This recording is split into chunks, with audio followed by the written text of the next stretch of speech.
Ya, selamat pagi teman-teman semua, terutama kelas 12. Mohon maaf banget baru bisa share PowerPoint-nya karena ya tahulah kondisi pendidikan kalian dan kami guru-guru sedang di situasi yang berbeda dan kita harus sama-sama beradaptasi.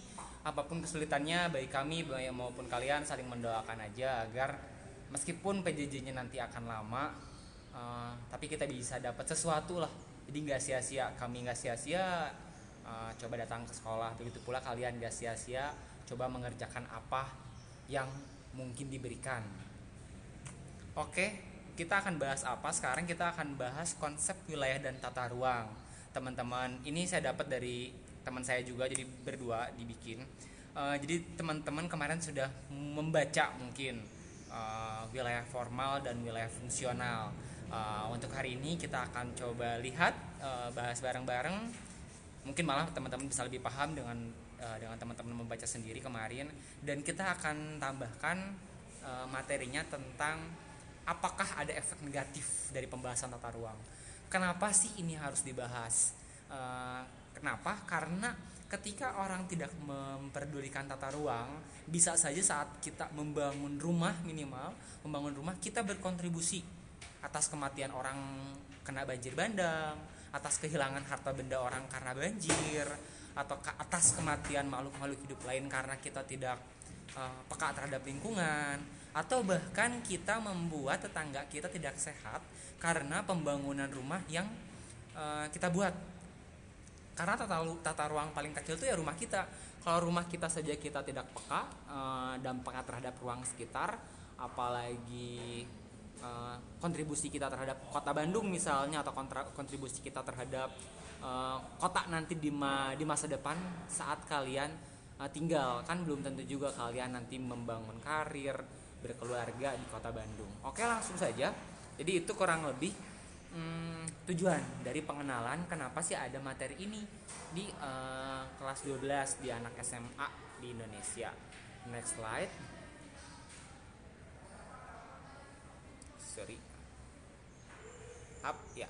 Pengertian wilayah. Nah, pengertian wilayah itu kata kuncinya dibatasi kenampakan tertentu bersifat khas. Misalnya pagernya pagar sekolah, bangunannya bangunan tanah Santa Maria 3, itu wilayah San Mar 3. Terus wilayahnya dipimpin oleh Ridwan Kamil, batasnya jelas, ya berarti jelas itu wilayah Jawa Barat. Atau misalnya yang non formal, wilayahnya anak-anak Santiong misalnya kalian kalau pulang sekolah suka ngumpul sambil ngobrol-ngobrol, sambil membahas keluh kesah di sekolah, sambil buang sampah, ngomong ini itu, pada ngumpulnya di Santiong.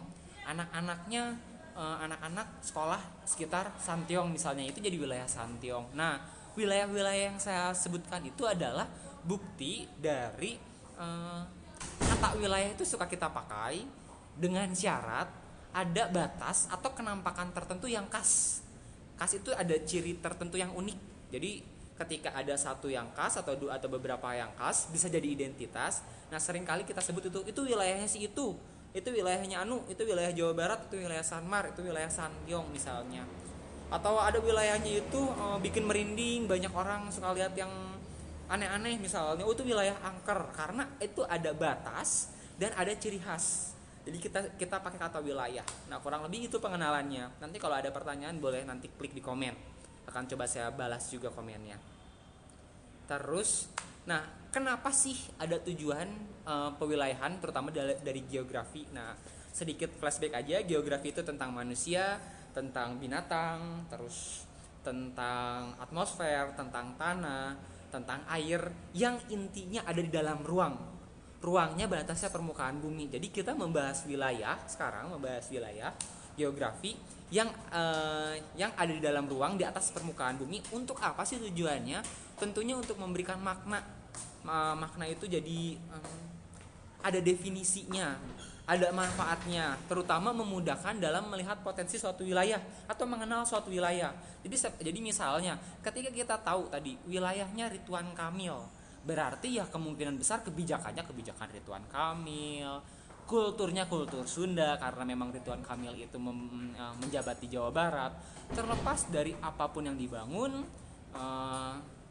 apapun masalahnya nanti kalian di sana di Jawa Barat, kata wilayah itu membantu kita mendapatkan makna atau melihat potensi wilayah tersebut.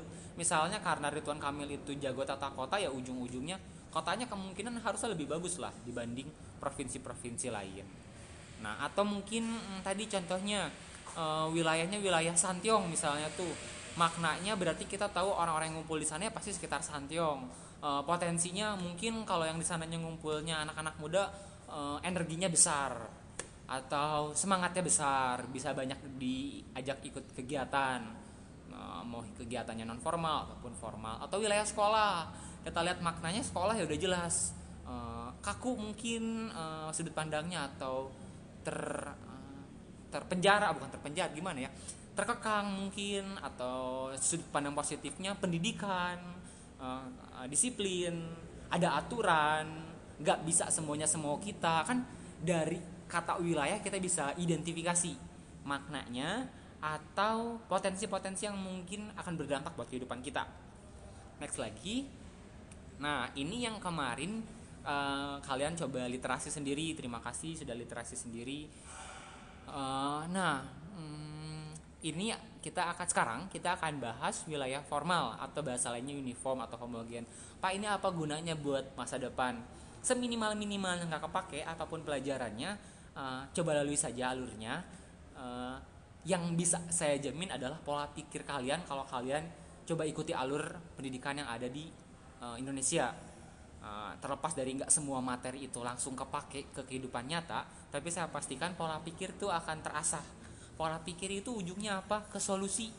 Solusinya biar lebih berguna, lebih bermanfaat buat orang. Nah, kita masuk ke kontennya lagi, ke geografi. Nah, definisi wilayah formal itu wilayah yang bercirikan kesamaan area ditandai, ini kata kuncinya, ditandai dengan fisik, biotik, atau sosial. Makanya contoh-contoh di bawah itu berbaunya tuh berbaunya itu tuh kondisi objek materialnya geografi. Ada atmosfer tuh, yang pertama itu ada iklim, terus ada binatang, ada Indonesia kan isinya manusia antroposfer atau sosial. Nah, jadi ini contoh-contoh batas, kan tadi definisinya itu ada batas wilayah dan punya keunikan dari kategorinya itu fisik, biotik, ataupun sosial. Contohnya gambar-gambar ini. Jadi kalau ditanya iklim tropis itu jenis wilayah apa? Wilayah formal, karena kata kuncinya wilayah formal itu berdasarkan kesamaan. Aduh, kecepatan ya, sorry, akan coba saya perlambat. Lanjut lagi. Nah, sekarang wilayah fungsional, nodal atau heterogen. Nah, jelas dari katanya aja fungsional atau heterogen. Nah, berarti isi wilayahnya itu berbeda-beda. Kekasannya dalam batas yang disepakati itu tuh biasanya ada beragam. Nah, contohnya apa? Contohnya adalah peta jaringan bus kota Semarang. Kan ada jaringan kereta api, ada jaringan angkot biru, angkot merah, angkot hijau. Jadi ada beragam. Tapi keberagaman itu memaknakan fungsi-fungsi yang lebih jelas. Dan biasanya fungsinya berintegrasi itu bersatu. Karena ada fungsi angkot tadi, ada fungsi kereta api, dan fungsi yang lain-lain fungsinya bersatu, jadilah wilayah fungsional atau heterogen. Nah, bisa dibaca juga di kotak hijau. Peta tersebut memperlihatkan sebuah wilayah fungsional. Dalam satu peta terdapat peta persebaran shelter, jaringan jalan, rute bus, semuanya memiliki fungsi sendiri dan berhubungan. Lanjut lagi. Nah,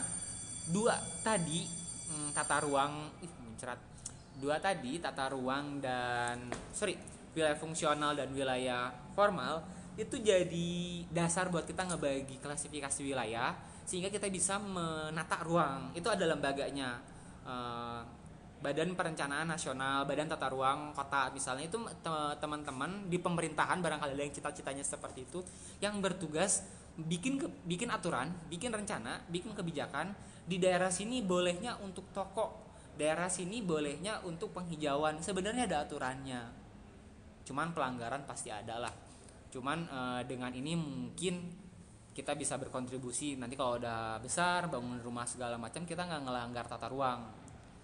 Nah, dari tadi dasarnya dulu, wilayah itu ada batas, ada fungsi, ada dua jenis. Nah, dibikinlah sebenarnya aturan tata ruang yang sebenarnya nggak bahas sampai rumah. Kalau kalian searching bahkan daerah Bandung, apalagi yang rumahnya daerah Pajajaran, Pamoyanan, atau mungkin di Cimahi juga. Kalau Cimahi saya belum pernah baca. Itu tuh sebenarnya ada keharusan rumah kalian tuh nggak boleh semuanya tuh diplester, nggak boleh semuanya di semen, harus ada ruang hijaunya.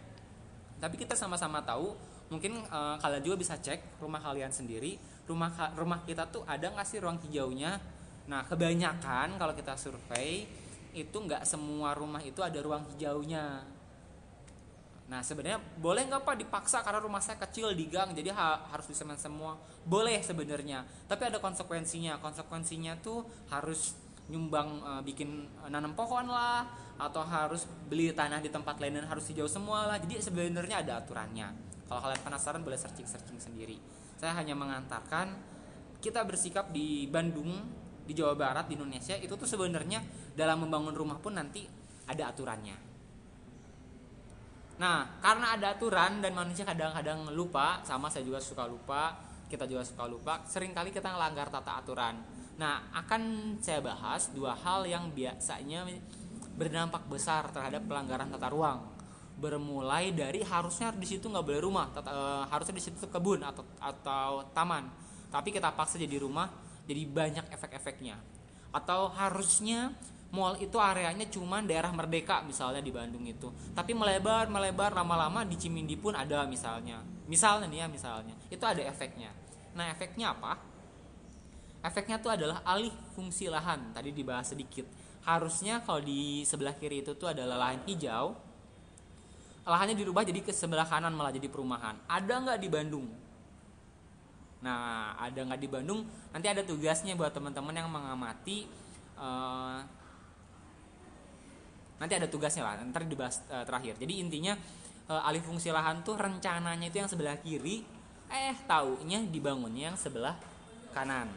Nah, itu alih fungsi lahan. Pembangunan tidak sesuai dengan perencanaan yang disediakan. Nah, selanjutnya ada backwash effect. Udah ngerti lah kalau diterjemahkan ke dalam bahasa Indonesia itu kembali ombak efek.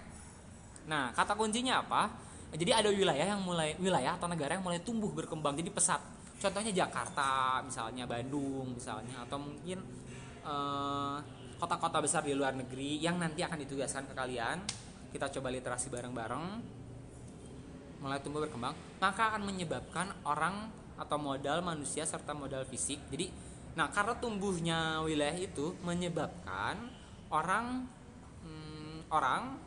modal fisik itu bisa uang, bisa mesin, bisa kendaraan atau apapun, itu tertarik ke pusat pertumbuhan tersebut. Nah, konsep ini menunjukkan bahwa daerah belakang atau pinggiran akan menjadi lebih buruk. Nah, maksudnya apa? Karena orang-orang kendaraan, uang itu tertarik semua ke kota, jadinya wilayah-wilayah yang ditinggalkan itu jadi terbelakang. Misalnya kalau teman-teman orang tuanya itu dari Wong Sewu, maksudnya bukan membeda-bedakan, dari kampung misalnya, kayak saya orang tua saya dari kampung, mungkin teman-teman juga ada yang orang tuanya dari kampung, misalnya dari Gunung Kidul yang pedalaman, atau dari Medan tapi pedalamannya banget deket Toba misalnya, atau pokoknya di pedalaman mungkin pernah menemukan di wilayahnya itu nggak ada anak mudanya, uangnya tuh sedikit perputaran uangnya, atau susah banget ngebangun berbagai fasilitas di sana. Itu kenapa? Karena ada backwash effect. Jadi ada wilayah-wilayah tertentu yang tumbuh cepat. Karena tumbuhnya cepat, orang kan menarik tinggal di situ.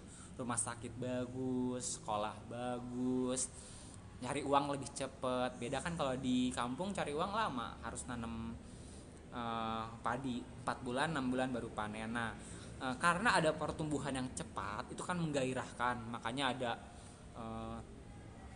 ada sebutan ayo merantau ke kota, karena memang jelas kalau nanti kalian udah nyari uang, kota itu lebih mudah berkembang dan lebih mudah mencari uang. Buktinya apa? Buktinya kamu nongkrong di Cimahi, di perempatan Cimahi sambil tangannya digini-gini. Kita coba cara yang sama, kamu pindah nanti ke Bandung dengan cara yang kayak gini-gini, dengan muka raut yang sama memelas misalnya. Saya pastikan uang yang kamu dapat pasti lebih banyak di Bandung. Nah ini bukti kalau kota besar tuh perputaran uang lebih tinggi. Bahkan hanya dengan menengadahkan tangan, kita semua bisa punya penghasilan yang lebih dibanding duduk menengadahkan tangan di Santiong misalnya, atau di Padalarang misalnya. Nah ini hanya salah satu contoh kalau ada pusat-pusat, ada wilayah-wilayah pertumbuhan yang memang pesat dan menggiurkan sehingga orang masuk ke sana. Terjadilah fenomena yang di atas, backwash effect. Nah efeknya ya itu tadi, menunjukkan bahwa daerah belakang tuh atau pinggiran akan jadi lebih buruk, akan tertinggalkan. Kenapa tertinggalkan dan lebih buruk? Karena orang-orang pergi semua ke kota. Kita bisa sama-sama hitung di kelas kita saja berapa orang yang sebenarnya bukan asli orang Bandung. Nah pertanyaannya bukan nggak boleh masuk Bandung, tapi daerah-daerah yang ditinggalkan apakah akan bisa pesat seperti Bandung atau seperti Cimahi? Sekian dari saya. Kalau ada pertanyaan boleh share di komen, atau ada Pak itu salah ya boleh di komen. Nanti akan saya lampirkan kegiatan selanjutnya, kegiatan mandirinya, lembar kerja buat kalian itu nanti ngapain aja di Google Classroom. Sekian dari saya, salam-salam, mohon maaf kalau ada salah-salah, mohon doanya biar kita tetap bisa sama-sama kerja sama. Dadah.